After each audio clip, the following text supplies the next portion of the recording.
আজ থেকে শুরু হলো জামালদহ প্রিমিয়ার লিগ। কোচবিহার জেলার তুলসীদেবী হাই স্কুল মাঠে উদ্বোধনী ম্যাচে পরস্পর মুখোমুখি হয় সানরাইজ 11 এবং রাইজিং স্টার। এদিন টসে জিতে রাইজিং স্টার প্রথমে ব্যাটিং করার সিদ্ধান্ত নেয়। তারা নির্ধারিত 16 ওভারে 9 উইকেটের বিনিময়ে 181 রান তোলে। জবাবে ব্যাট করতে নেমে সবকটি উইকেট হারিয়ে সানরাইজ 11 145 রান তোলে।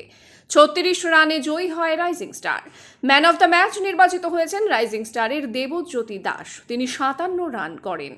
আগামীকাল বৃহস্পতিবার একই মাঠে দুপুর 2টোয় পরস্পর মুখোমুখি হবে জেএসআর এবং জামালদহ সুপার কিংস।